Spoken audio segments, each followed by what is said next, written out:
Hello, I'm Deborah Malone, founder of the Internationalist and host of Internationalist Marketing TV. Today's guests are Roland Meves, head of marketing at McDonald's Germany, along with Isabel Pritschitsch and Rebecca van der Gabel, both of OMD Germany, McDonald's media agency.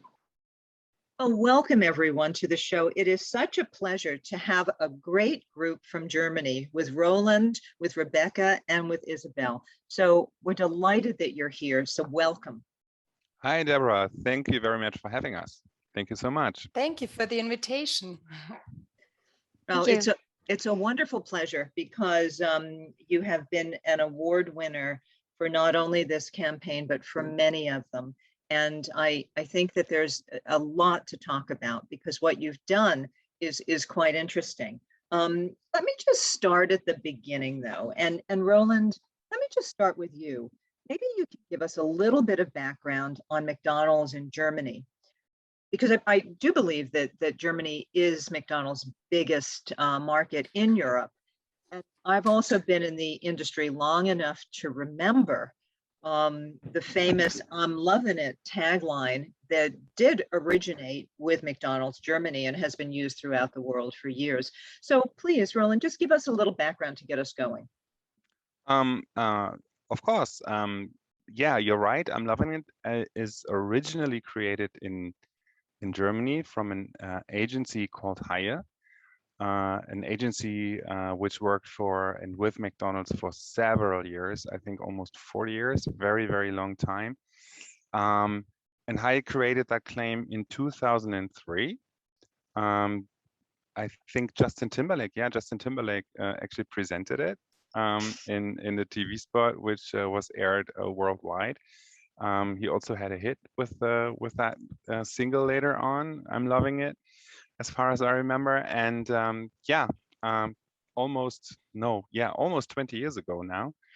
And this is something which is actually pretty remarkable about the brand, because it's still fresh, it's still young, it's still it has like this pop artsy elements. And it's difficult to find another brand which claim is still working that well after such a long time. McDonald's came to Germany in September 1971, by the way. So we celebrated our 50th anniversary in Germany last year. And yeah, it's one of the biggest markets in Europe, you're right. Actually, it's one of the top 6 markets worldwide. So I think with our 1,500 restaurants here in Germany, we are a big player here in the market. All right, well, that is a great capitalization of not only McDonald's history, but a little bit of advertising history. And you're right about the endurance of brands as well, and keeping it fresh, particularly as generations change. We're not talking quite so much about generations today, but we are talking about maybe traditions around meals. So why don't we segue a little bit to your winning initiative? And as I've mentioned before, you've had quite a number of winning initiatives. And this one is called Good Morning Germany. So maybe we should begin, as all good marketers do, by talking a little bit about breakfast habits or traditions in Germany. Yes, I would love to jump in that. Great, Isabel, go ahead. Yeah. Yes, in Germany, breakfast is the most important meal of the day. We get some numbers. 73% of Germans describes themselves as breakfast fans. So they love their morning routines, they love their breakfast routines, and they stick to their habits. So, and we saw that most of the Germans are not aware of McDonald's as a provider of coffee and the huge breakfast range. So we saw they were especially lacking knowledge about the good quality of the breakfast products. And also at McDonald's, we have coffee with barista quality, and lots of German doesn't know that. And so they primarily opted for the bakery on the road and not for McDonald's. Well, the bakery on the road is pretty good too, from what I recall, particularly in Bavaria. But I know that a lot of perceptions had to change. So would someone like to talk about just the challenge of changing some of those perceptions? Yes, our challenge was to break through that routine because Germans love and stick to that, and to be able to do that, to break through the routine, we had to increase the quality perception and to make them choose McDonald's as the first choice for breakfast. And to achieve this, we developed an adapted communication strategy. We needed to catch the consumer directly in the morning at the right touch point with the right communication and with the help of positive surprise moment. So we accompanied the consumer in every step on the way through this morning routine. So there was no moment during this routine where McDonald's was not present. And Yes. I was going to say that's quite interesting because there's so many different behaviors in the morning. I mean, some people commute, some might go out to exercise or run very early. Some have to bring their children to school. So it's not always easy to reach people in doing different things. So how did you manage that? Yes, that's why we had a multi-channel mix. We had very much channels where we can reach the consumer in the right place at the right time. For example, we had display ads while they were reading news or checking the weather in the morning. And so we caught them on their mobile phone.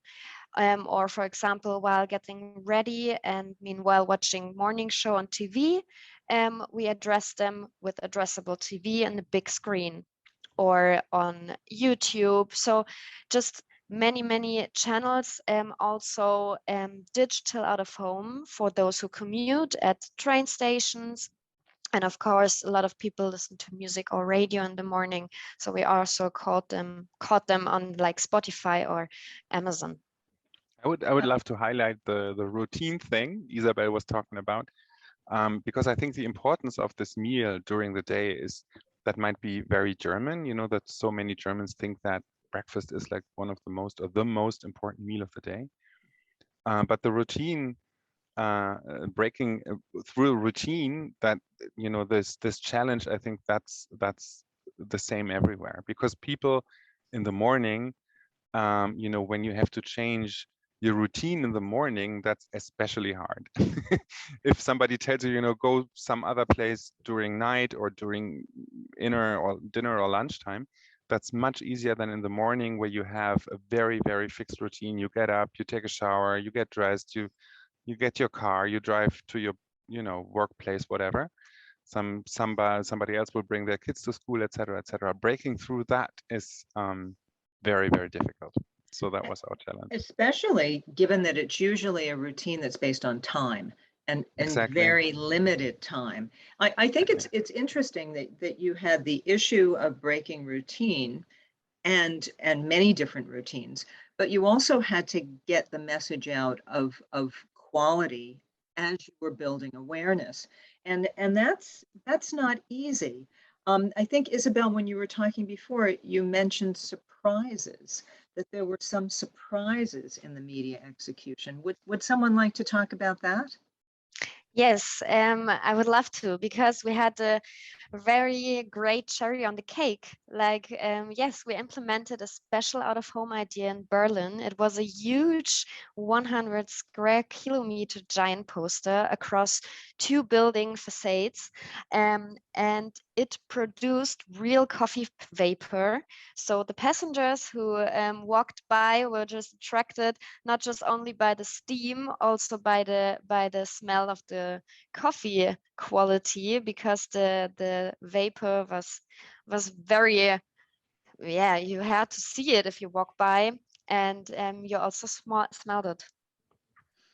No, that's wonderful. It sounds like, given our five senses, we're not always using smell that much in advertising, but there is something about the smell of food or even the smell of coffee that does bring you in and wake you up. Absolutely.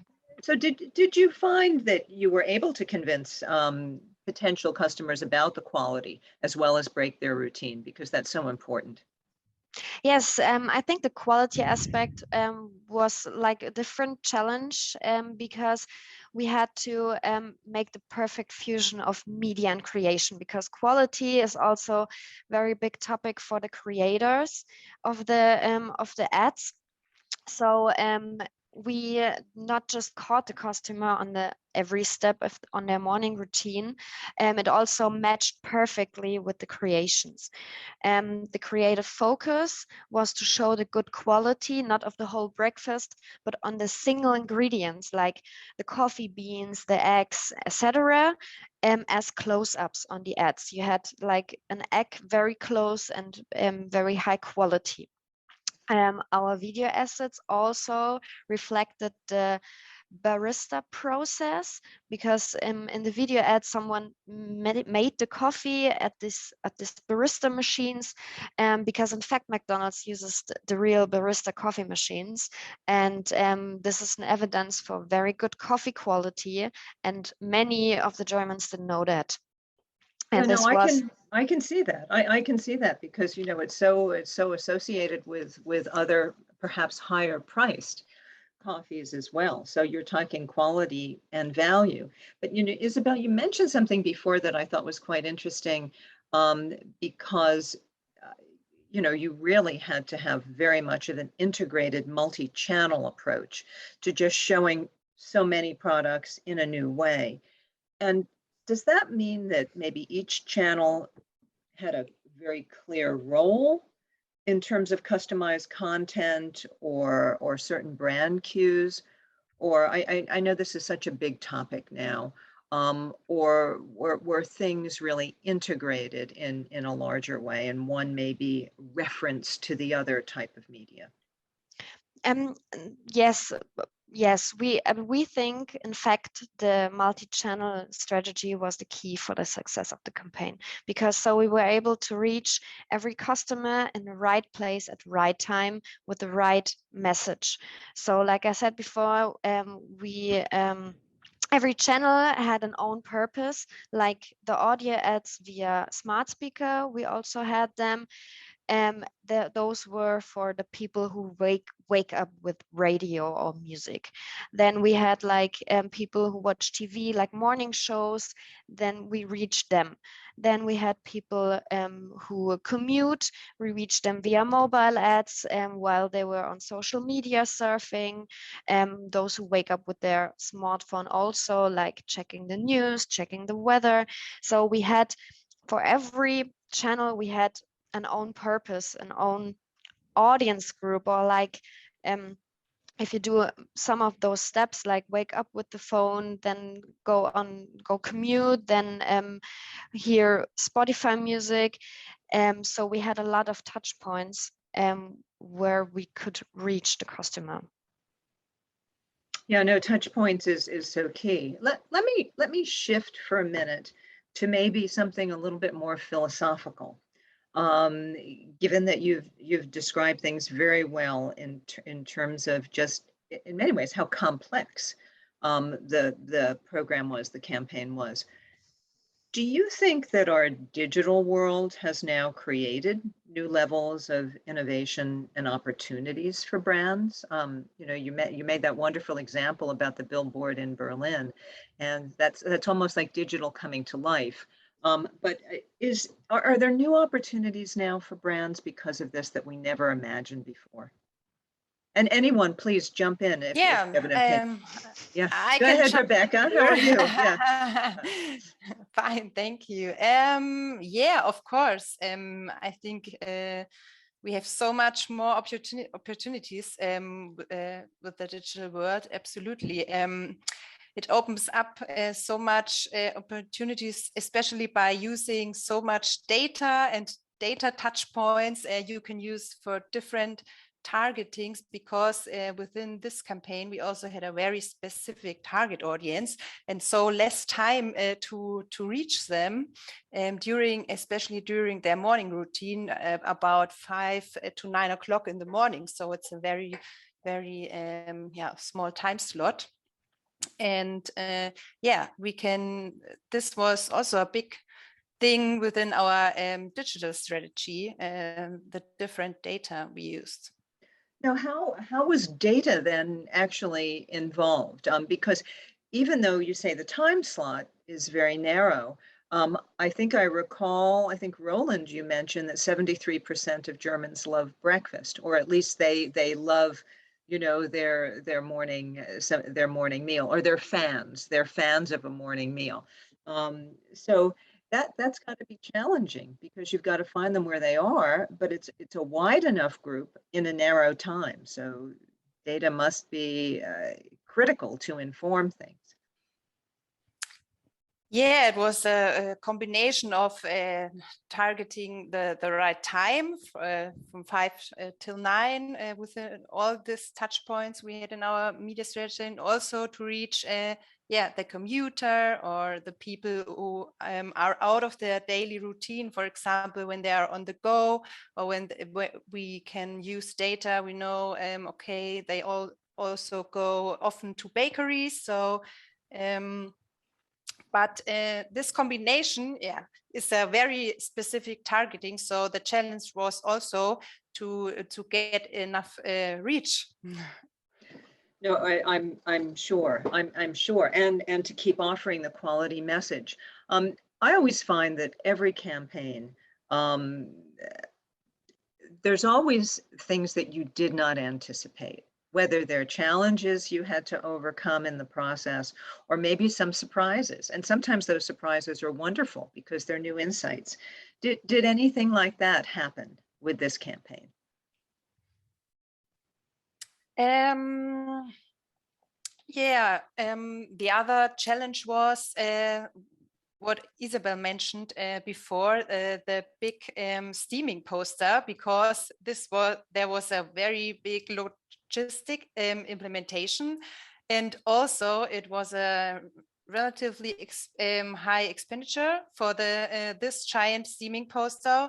So this was also another challenge, but everything worked. Well, listen, that's also a risk for the client, right? I mean, to invest that amount of budget into like one placement. At the end of the day, it's one placement. But people took pictures, they were sharing it. It was so spectacular, that not everybody, but lots of people were talking about it. So at the end of the day, it was worthwhile doing it. But when you sign this, you're like, I hope this is going to work. But it was a very, very good idea, and it worked very well. Yeah, and that we can't underestimate that sharing aspect, and how everyone has a phone, a camera in their phone. So I mean, it is extraordinary, as well as PR value in some ways. Now it sounds to me, even though you make it sound like it was easy to do, it sounds to me like it was pretty complicated. How long does it take, or to prepare, or to organize an integrated program like this? I mean, do you need 6 months? Do you need a year? Or can you put it together in 6 weeks? From the beginning, from creating the campaign idea to the go live, I think it was about 2 months. Well, that's a lot. That's not that long. No. That's pretty fast. Welcome to McDonald's. Yeah, I know. Everybody had to speed up.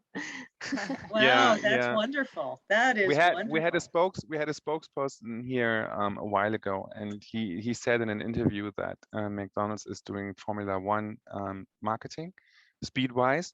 Yes. And that's true. And one of the reasons is the sheer amount of campaigns we're having each year. So we have to be faster than the average. Well, no, I'm sure, because don't forget, we're only talking about breakfast here because I think it was such a wonderful campaign, and that it broke through. The campaigns that break through people's habits are the ones that are very, very interesting. And how one manages to do that and change perceptions, they're always interesting. But don't forget, you've got to keep doing, you know, all of your lunchtime and your late night and your 24 hours and the new products and kids and drinks. I mean, it's got to be just challenging. Well, listen, before we go anywhere else, I'd love you to share some of the results, because we've talked about changes in behavior and changes in perception, but also in terms of sales. So I'd love to hear some of the results, as I'm sure the entire audience would. Yeah, I can tell you something about the main results we could achieve. We could see that within this campaign, we were able to increase the quality perception of McDonald's, especially for the breakfast, of course, by 113%. And also, not only for breakfast, but also for the coffee quality perception. We could achieve or increase it to 104%. And I think you did increase sales. Now, you may not be at liberty to say that, but that's always a big marker of how well one does. Yes. Yeah, we also increased the sales. Very important KPI, of course. The breakfast sales increased by 30% during the campaign period. And that was, I guess, after COVID, when more people were moving around quite a bit, or at least, you know, there was that period though where there was a lot of hybrid work. So that was probably another challenge layered on top. So now that we have the results, and maybe Roland, you're best to answer this. What's next? What's next for McDonald's in Germany? More breakfast, more lunch? I would say more everything. We keep moving. You know, our goals are always very ambitious. Not only the sales are ambitious, also our creative goals are ambitious. Our media goals are ambitious. So we're always looking out for something new. We're trying out new things. You know, we were one of the first brands here in Germany working with influencers, for example. We paid earned media, own media, our own media channels. So we're always trying to figure out new ways of advertising, new ways of communicating with our customers. So I'm sure there are new fascinating ideas on the horizon, and we'll keep you posted. I certainly hope you do, and I have a feeling that they might even win a few more awards. Might be. Well, look, we hope so. But digital, this idea, you know, and the possibility of getting in touch with the right person at the right time, at the right place, in the right mood, offering him the right product. That is actually something we are looking very much into, and we're following that path because, that's an ideal opportunity for us, you know, to use our first-party data. We know, you know, we have a lot of data, and that's a perfect way of using that for communication. And it's also helping the consumer, of course, in that they get what they want, exactly. or they can request something, and now with such a variety of different diets and interests and needs and exactly, you know, nutritional gluten concerns. Yeah, gluten. I was just going to say that. Yes. Yeah, you know, exactly. A different bun. Yes, a different and bun. why should I advertise a big burger, you know, to somebody who's a vegan, for example? You know, if I know a person is not having meat or not eating meat, why should I offer that to him? So right, that's also great opportunities.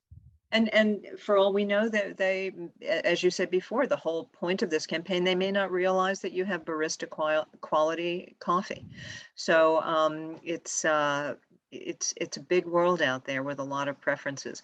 But Exactly. you've been wonderful to talk to, and you're also so knowledgeable and passionate about this. So I hope that you'll be back to talk about more things, more challenges that you've overcome, or more learnings that are really at the forefront of marketing. So I will certainly thank you, Roland, but I want to very much thank Isabel and Rebecca, who I know wound up executing so much of this. So it's a pleasure to have you all here, and looking forward to talking again. Thanks for Thank having you us, very Deborah. much. Thank you very much. You. Wonderful. Thank you, Deborah. The Internationalist focuses on the continual reinvention of marketing by highlighting inspirational marketers around the world and their ideas as they move the industry forward. Internationalist Marketing TV shares these perspectives through interviews and personal